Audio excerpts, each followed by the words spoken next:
Dans cette série, nous construisons avec le constructeur de moto Koen de Deurwaarder un café racer de A à Z. Dans l'émission précédente, Koen a démonté les roues pour les amener ensuite au lacquer à la poudre. Entre-temps, les nouveaux shims sont arrivés et Koen peut achever le bloc moteur. Entre-temps, le bloc moteur est totalement sec. La peinture a bien durci. J'ai également encore appliqué une seconde couche de laque noire. Je l'ai fait quand la première couche n'était pas encore entièrement sèche. Si vous laissez la peinture durcir entièrement, vous devez poncer à nouveau avant d'y appliquer une seconde couche. Ici, ce serait un sérieux travail avec toutes ces ailettes de refroidissement. Si vous appliquez des couches de peinture mouillée dans mouillée, celles-ci peuvent joliment sécher l'une dans l'autre et le ponçage intermédiaire n'est pas nécessaire. Maintenant, je peux retirer tout l'adhésif et le papier et examiner le résultat, bien sûr.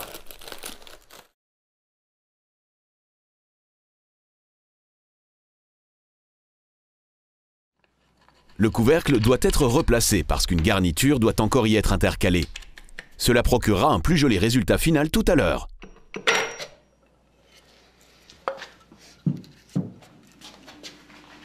La fois précédente, j'ai aussi constaté que je devais encore commander quelques pièces supplémentaires pour régler correctement le jeu des soupapes. Entre-temps, celles-ci sont arrivées. Il y est indiqué shim tapette 2,8 en 2,9 mm. Ce sont les dimensions dont j'avais besoin. Pour pouvoir placer les shims, le tendeur de chaîne doit d'abord être retiré. Koen peut ainsi soulever les arbres à cames. Le moteur se trouve toujours au bon endroit. Contrôlez certainement ceci. Maintenant, je dois encore placer les bons shims sur cet arbre à cames et sur cet arbre à cames, tous deux, du premier cylindre en fait, admission et échappement. Ce côté est déjà bon, je ne dois plus ajuster le second cylindre.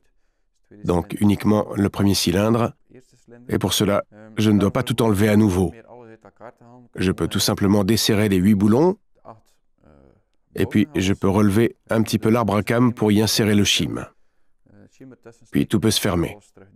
Les boulons ne sont pas vissés à fond. J'avais seulement tout remonté pour ne pas perdre des pièces, et pour que tout reste bien ensemble.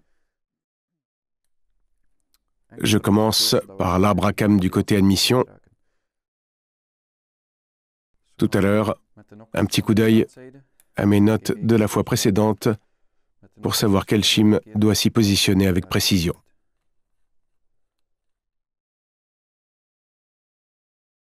J'ai besoin de l'admission du second cylindre. Je l'ai calculé la fois précédente. Un shim de 2,8 mm doit être intercalé. J'en ai commandé deux, un de 2,9 et un de 2,8. J'en ai besoin.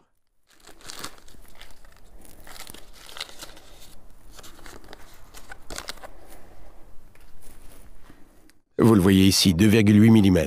Le chiffre doit toujours figurer dans le bas. Ici, j'applique encore un peu d'huile, car effectivement, l'arbre à cames doit passer ici par-dessus tout à l'heure quand je ferai tourner le bloc. Un peu d'huile est donc nécessaire.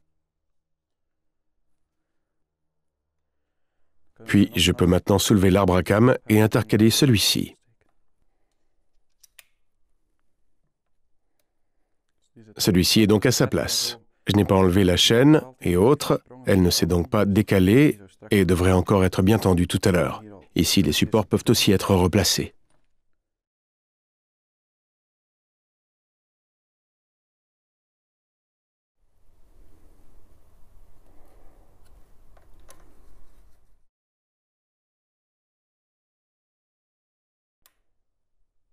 Puis, je peux maintenant faire pareil pour l'arbre à cames du côté échappement.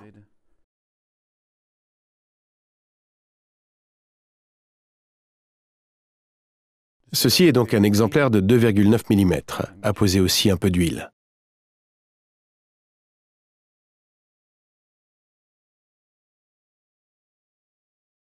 Soulevez un petit peu l'arbre à cames.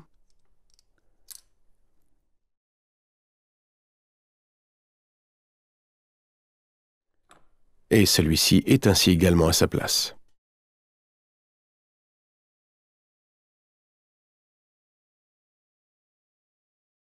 Maintenant, je peux tout bien fixer à nouveau. Je vais aussi encore contrôler le jeu des soupapes une dernière fois. Ceci devrait maintenant, bien entendu, être en ordre. La seule chose que je dois encore faire, même si ces petits boulons sont déjà bien fixés, c'est encore un peu les serrer avec la clé dynamométrique sur 8 à 12 Nm. Je le fais donc en premier lieu.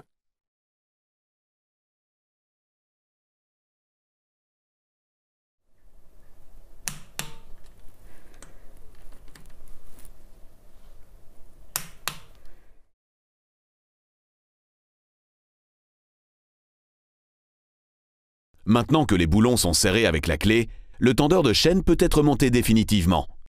Vous voyez qu'il subsiste pas mal de résidus de garniture. À nouveau, une garniture liquide, comme nous en avons trouvé dans tout le bloc moteur. D'abord, tout rendre propre.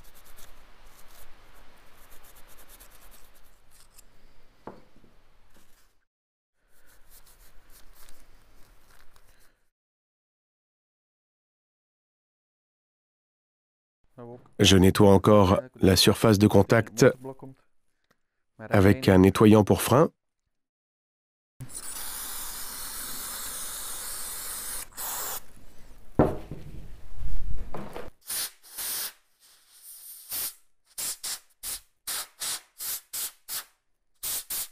Le tendeur de chaîne est maintenant propre.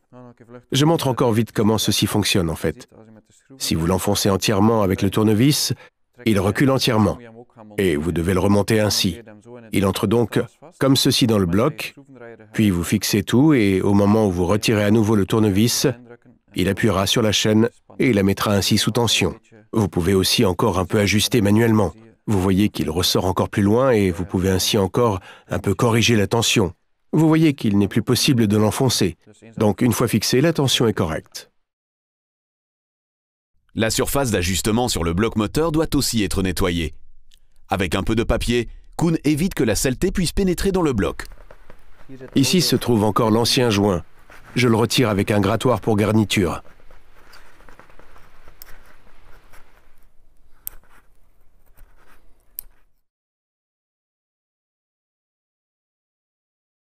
L'ancienne garniture est plus tenace que prévu. Koen prend un peu de papier abrasif pour enlever les derniers résidus de garniture.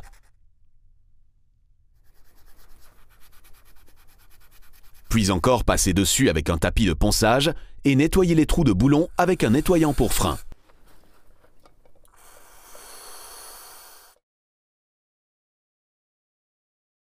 Les deux surfaces sont à nouveau propres. Je peux donc placer la nouvelle garniture. Toujours vérifier qu'il s'ajuste bien.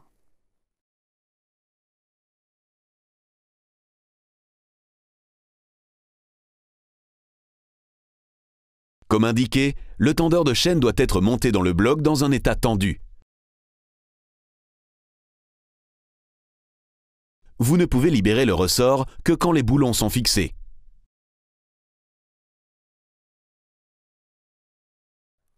Ceux-ci doivent donc également être serrés au couple 6 à 8 Nm.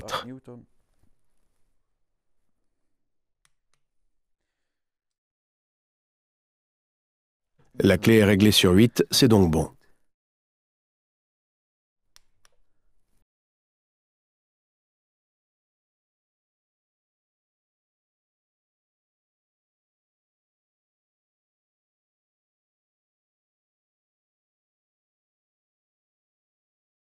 Maintenant que celui-ci est bien serré, nous pouvons aussi remplacer ce joint. Ici, vous voyez le ressort en spirale, et ici aussi, j'ai acheté un nouveau joint. Je le place aussi, mais d'abord un peu nettoyé.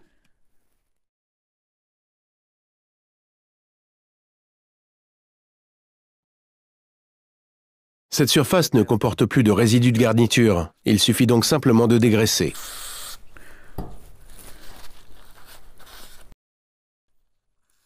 Également, dégraisser ceci.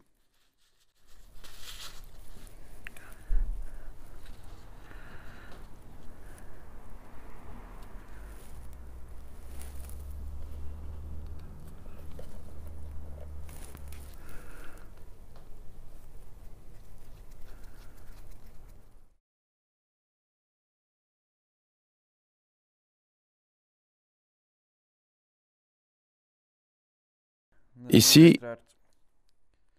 où vous pouvez faire entrer le tournevis, Et donc, accéder au ressort, il faut donc, bien entendu, un chapeau d'obturation. J'ai également acheté un nouveau.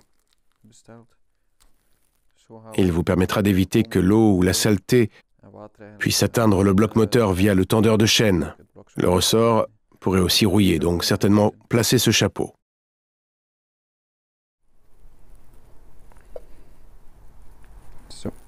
Voilà, maintenant que tout est fixé, serré au bon couple et que les arbres à cames sont bien positionnés en face du vilebrequin, je vais encore effectuer une vérification finale du jeu des soupapes.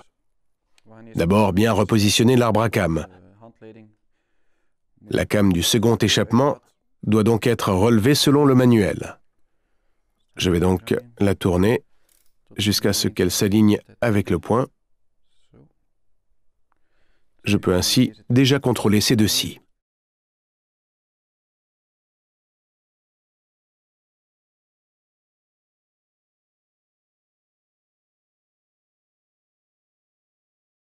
Le jeu des soupapes est bon pour ces deux-là. Koen peut donc tourner le vilebrequin pour contrôler les suivantes.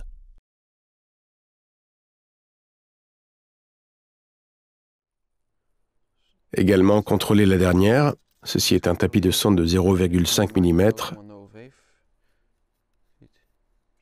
Vous voyez que celui-ci passe bien à travers, puis un de 0,10 mm, ce qui est trop en fait.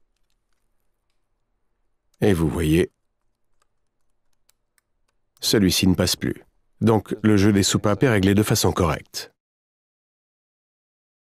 Avec le contrôle de la dernière soupape, je sais maintenant que le bloc peut être totalement assemblé. Toutes les soupapes sont correctes. Je peux donc monter tous les couvercles et fermer définitivement le bloc.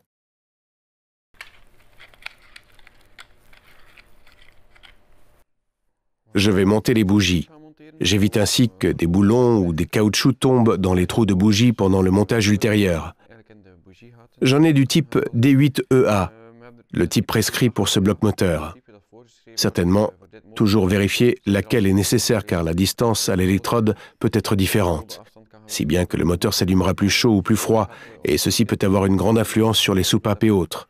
L'épaisseur du filetage diffère selon le moteur. Certainement, bien chercher laquelle s'adapte sur votre bloc moteur. Lors du montage, je dépose aussi un peu de graisse de cuivre, car la bougie se trouve dans l'aluminium, et ceci est de l'acier. Si celles-ci sont en place pendant 20 000 km et deviennent constamment chaudes et froides, celles-ci peuvent rouiller.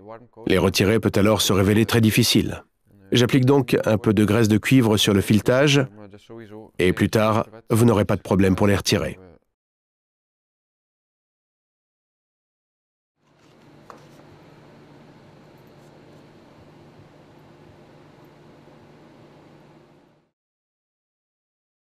D'abord, légèrement serré à la main, vous êtes ainsi certain que celle-ci entre bien droit dans le bloc moteur.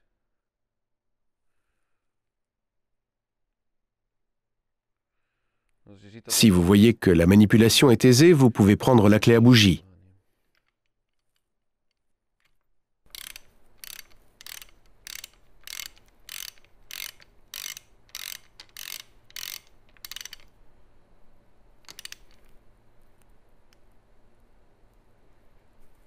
Ne serrez certainement pas trop fort, car ici figure aussi une rondelle d'étanchéité. Elle se comprimera et assurera une étanchéité à l'air. Une fois qu'elle est bien aplatie, la bougie est montée de façon correcte.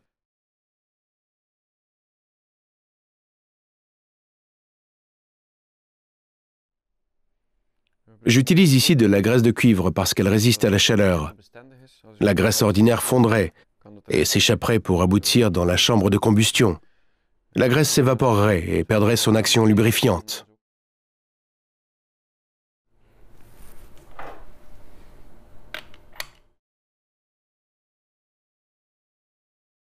Nous avions déjà monté le couvercle d'embrayage de façon temporaire pour pouvoir lire un allumage correct lors du montage des arbres à cames. Je peux donc maintenant le démonter et placer une nouvelle garniture sur le couvercle et monter de façon définitive.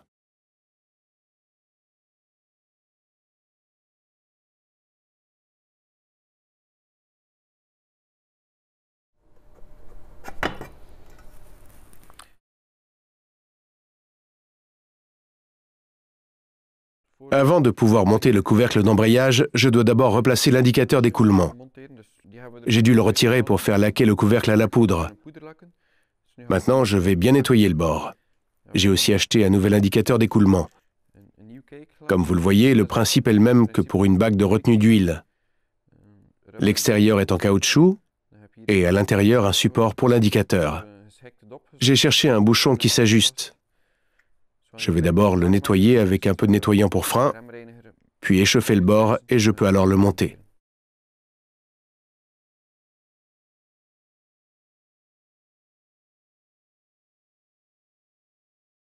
En échauffant le bord, l'aluminium va un peu se dilater. Le montage en est plus aisé tout à l'heure. L'original était monté avec la garniture liquide. J'ai veillé à ne rien laisser derrière pour garantir une bonne étanchéité du nouvel indicateur d'écoulement. J'applique aussi d'abord un peu de joint liquide sur le nouvel indicateur, sur le bord qui entoure l'indicateur.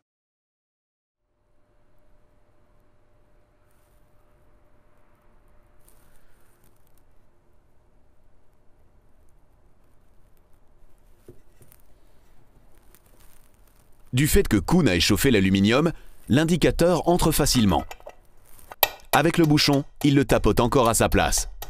L'assemblage est certainement étanche à l'huile.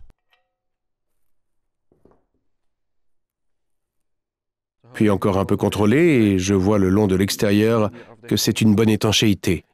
Le bord ici n'est pas totalement laqué à la poudre, car celui-ci était protégé par un adhésif pour garder le siège libre. À l'intérieur, il subsiste encore un peu de joint liquide excédentaire. Il peut encore être retiré et l'indicateur est monté correctement. Maintenant, je peux monter le couvercle définitivement. Bien entendu, je dois d'abord dégraisser toutes les surfaces d'ajustement avec un nettoyant pour frein.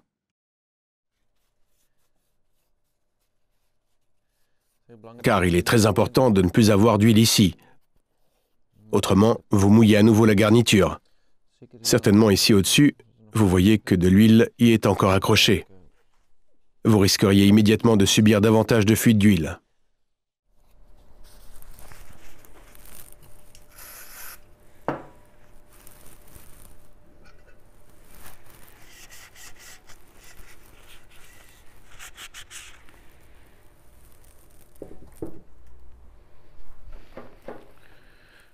Puis, j'ai ici une nouvelle garniture en papier. Il n'est pas nécessaire d'ajouter encore ici une garniture liquide. Une garniture en papier est suffisante en soi. Encore bien vérifier que les gaines sont bien montées. Puis, vous pouvez la placer par-dessus. Ce sont les passages d'huile. Ils doivent donc rester libres.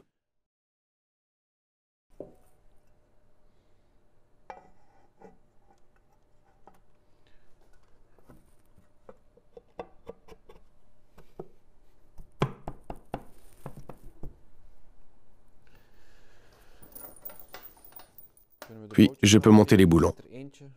Il y en a un plus long qui figure parmi eux et je le monte en premier lieu.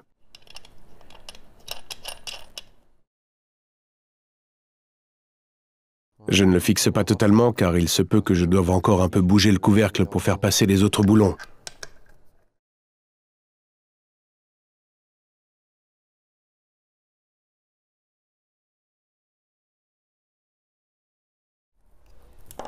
Les boulons sont bien serrés, mais ne doivent pas être serrés au couple. Puis, je peux monter le reste de ce couvercle. Ici dans le bas se trouve encore une sorte de boulon de purge. Il s'insère ici.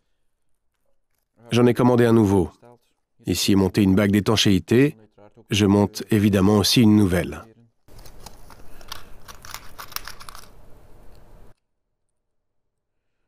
Elle s'ajuste joliment par-dessus.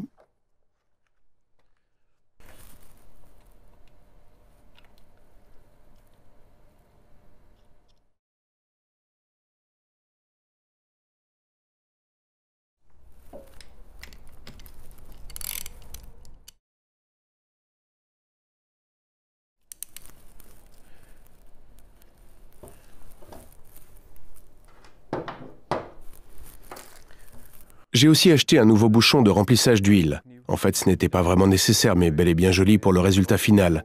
Le bloc est entièrement renouvelé, il serait dommage de replacer d'anciennes pièces. Également, une nouvelle bague, c'est une bague d'étanchéité en caoutchouc.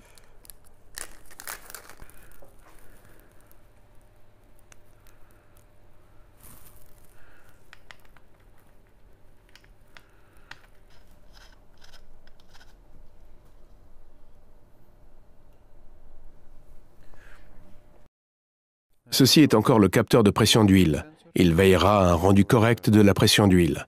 Quand le moteur ne tourne pas, il n'indique pas de pression d'huile. Ici, vous voyez un petit conduit où pénètre l'huile. Celui-ci montrera s'il y a bien une pression d'huile dans le bloc moteur.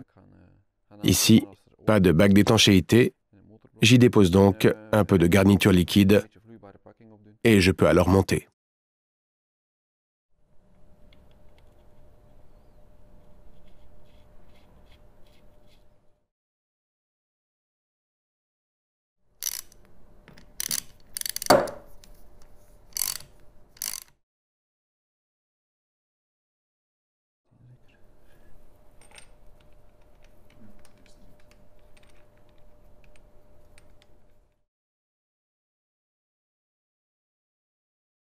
La plaque d'allumage peut être replacée.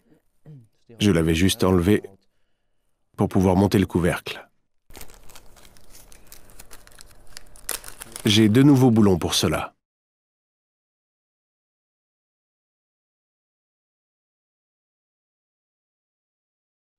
Ici se trouve le branchement pour le capteur de pression d'huile.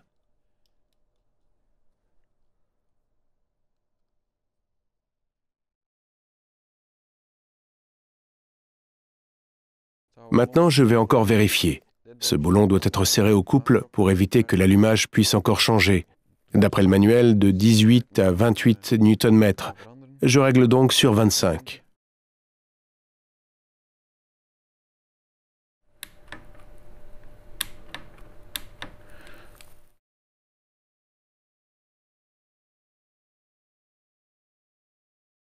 Et également remettre à sa place le couvercle d'allumage laqué à la poudre.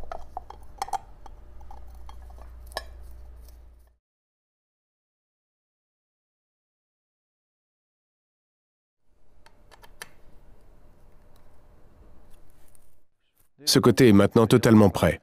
Nous pouvons donc tourner le moteur et achever l'autre côté. J'ai ici le stator. Vous voyez, le volant d'inertie est magnétique. Il produira de l'électricité à partir d'ici grâce au fonctionnement du moteur. Je dois le fixer dans le couvercle.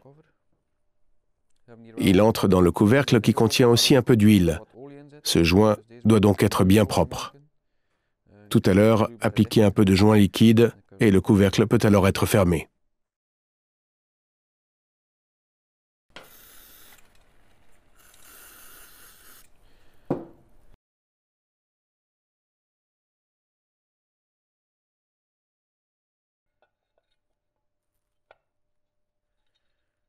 Il est très important de fixer les câbles correctement afin qu'ils ne s'accrochent pas au volant d'inertie ou s'enroulent ici. Ceci est la surface où doit être appliqué tout à l'heure un peu de joint liquide. Je vais monter ceci de cette façon tout à l'heure. Et j'ai encore 2 petites brides pour maintenir les câbles à leur place.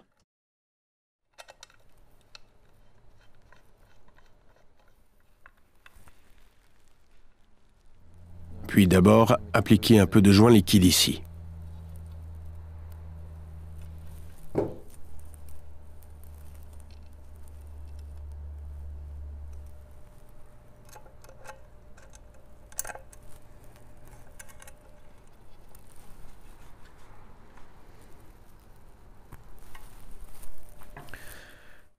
Les câbles sont fixés à leur place.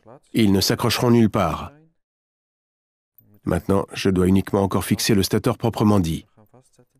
Bien entendu, il est très important que celui-ci ne puisse pas se détacher. Je le montrerai donc avec un verrouillage. Pour cela, les boulons doivent évidemment être propres et exempts de graisse.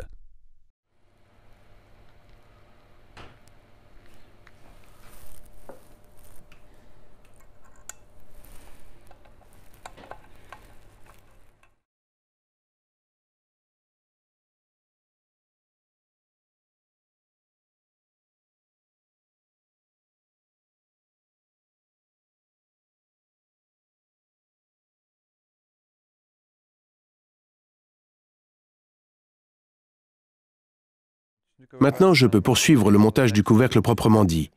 Ici s'intercale aussi une garniture en papier.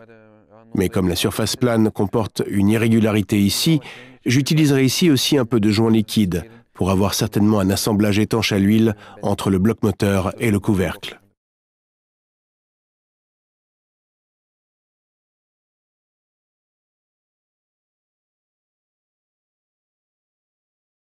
Celui-ci se montra comme ceci tout à l'heure. Bien entendu, vous devez ici aussi dégraisser à fond toutes les surfaces. Ensuite, Koen applique un peu de joint liquide tout autour. Il vaut mieux prévenir que guérir.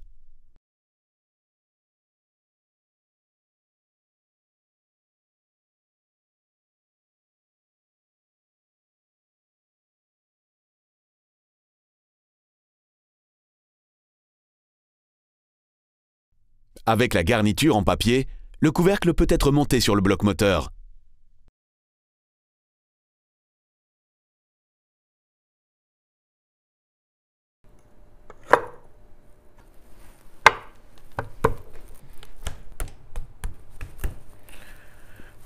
Maintenant que je suis certain d'une bonne étanchéité partout, je peux aussi remonter les boulons.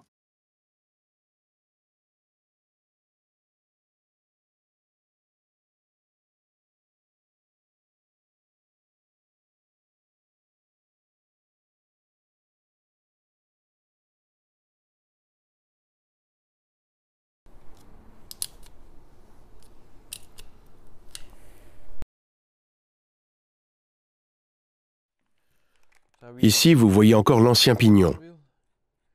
Puisque je suis occupé ici, je montrerai aussi le nouveau. Bien entendu, je ne le fixerai pas encore entièrement.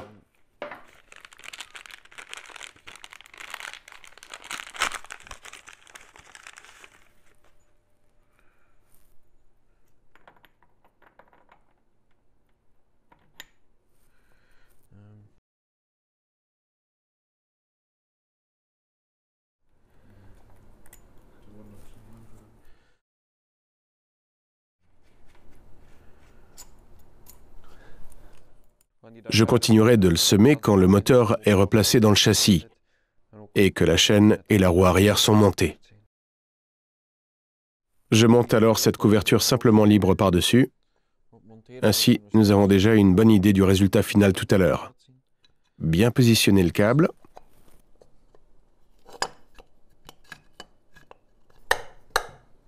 Celle-ci est déjà maintenant posée simplement libre. Je ne vais pas encore la monter définitivement, car le mécanisme d'embrayage doit encore être monté et le câble d'embrayage doit encore passer. Donc ceci doit quand même encore être retiré tout à l'heure pour le montage du bloc moteur.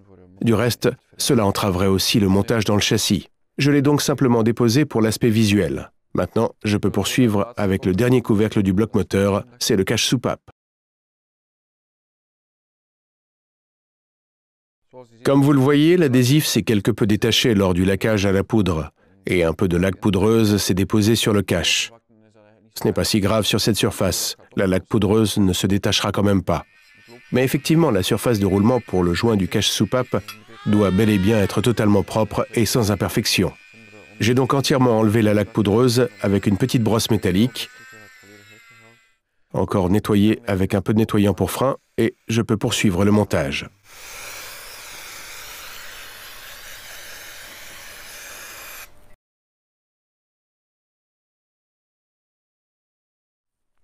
Ici, je ne peux certainement pas oublier de monter le guide d'arbre à cames. Il compensera le jeu éventuellement présent sur la chaîne d'arbre à cames. Il évitera aussi que celle-ci se déchire éventuellement à cause de l'aluminium.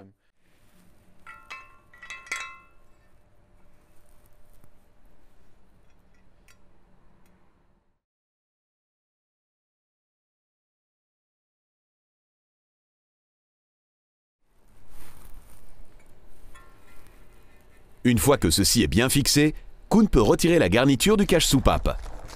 Ceci est un exemplaire en caoutchouc, de telle sorte que le cache peut encore être retiré pour régler les soupapes pendant un entretien.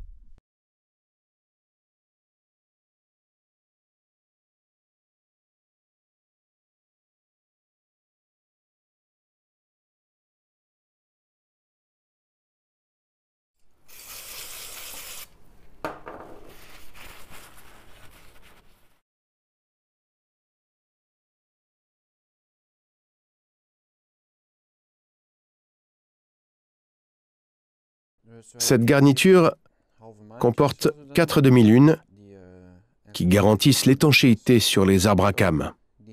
Je vais aussi encore obturer davantage avec un peu de joint liquide.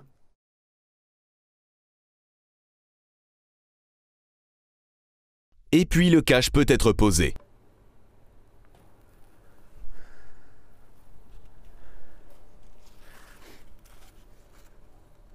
Si la garniture s'ajuste bien partout, le cache peut être fixé avec les boulons.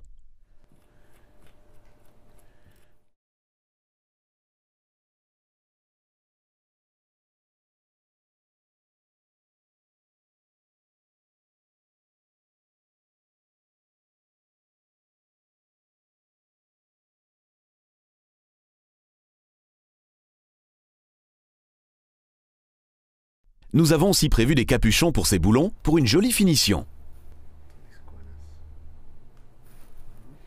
Pour le cache-soupape, je dois encore uniquement remonter le couvercle de purge. De là part une conduite vers le logement de filtre. Je la monte aussi avec un joint et un filtre y est aussi intercalé pour retenir l'huile, de telle sorte que seules des vapeurs peuvent en fait rejoindre la purge.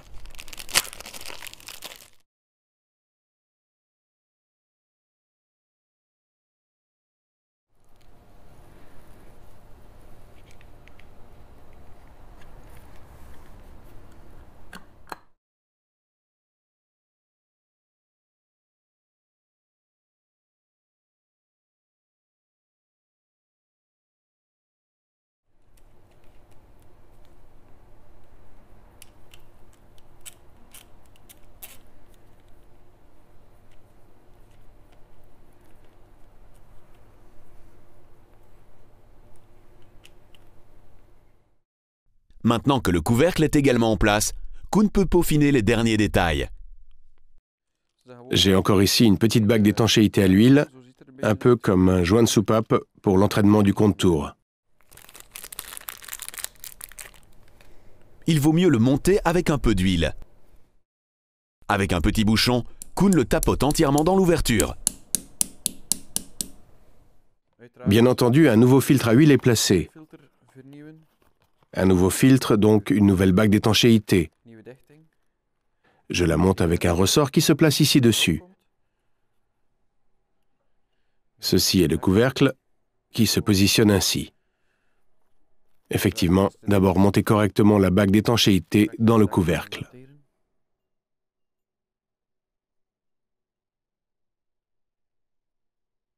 Le côté ouvert doit bien évidemment être orienté vers le bloc moteur.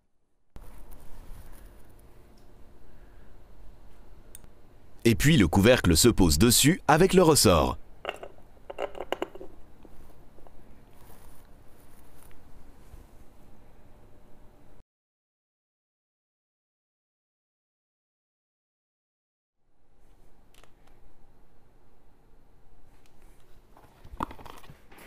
Ceci était la toute dernière chose que je devais encore faire pour réassembler le bloc moteur. Ce fut un sérieux travail. Mais au final, nous avons un bloc moteur révisé qui est prêt à être inséré dans notre café racer. La prochaine fois, on entame le travail plus fun. Mais avant de l'entamer, nous avons encore un peu de travail. Dans la prochaine émission, vous verrez comment Koen prépare le réservoir et le siège pour la nouvelle couche de lac.